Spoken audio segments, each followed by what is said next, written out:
Hello guys, welcome to Brother Coaching. Today we understand isolated system in physics. Systems are important to understand when studying physics, but they are not always easy to describe. In this video lesson, you'll identify isolated systems and understand what makes them unique.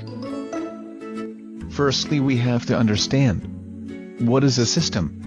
We talk a lot about systems in physics, but this tends to be a tough concept for many students.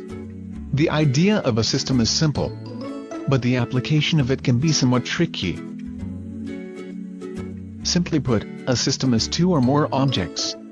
But this is a bit vague, isn't it? To make it even trickier, what we are really interested in understanding is an isolated system. Now, instead of just any old set of objects, we have the added stipulation that the total amount of energy in the system doesn't change. Another way of looking at it is to say that there is no external net force on the objects in the system, or that the objects in the system are isolated from external forces. An external net force on a system comes from something outside of the system. In other words, it comes from something other than the objects within the system itself. If you need to get a stalled car moving, you probably won't get very far if you sit in the driver's seat and push from the inside. Instead, you get a bunch of people to apply an external force from the outside. In fact, you could get 5 of the strongest men in the world to push from the inside. But in that position, they're part of the system, so the force doesn't do much good there. In order for the force to be external, the force has to be unbalanced, meaning that there is no other force that opposes it with the same magnitude. If you and your friend push on opposite ends of the stalled car, it's going to stay right where it is because the two forces are balanced. They're acting with the same magnitude but in opposing directions. They are working against each other, so they essentially cancel out, making both of you part of the isolated system. It would be much wiser to have your friend help you push from the same end, so that the force is unbalanced, taking you out of the isolated system with the car. Hope you understand the concept of isolated system. Let us understand it with examples of isolated systems.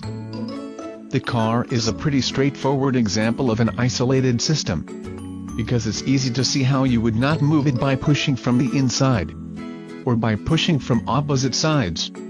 But objects in an isolated system aren't always clearly contained like this.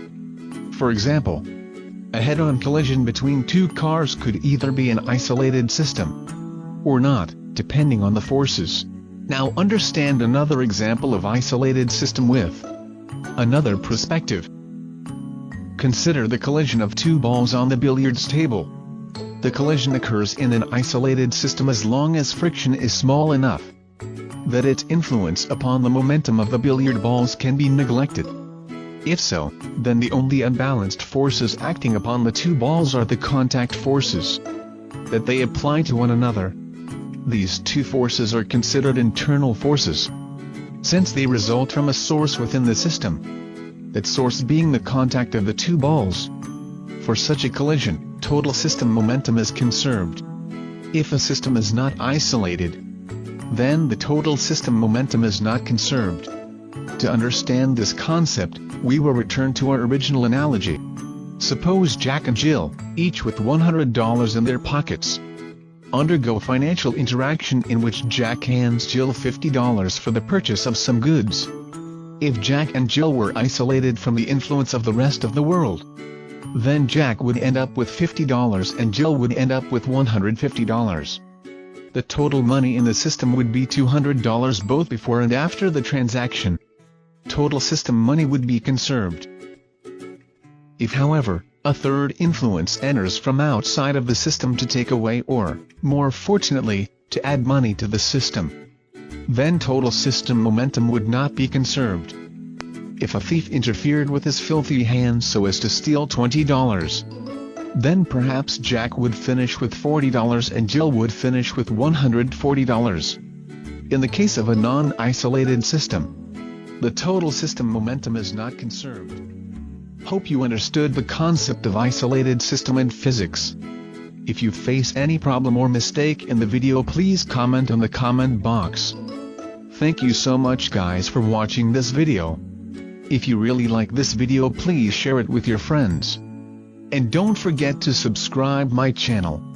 Click on the subscribe button and press on the I button to get an update of new video. Bye guys.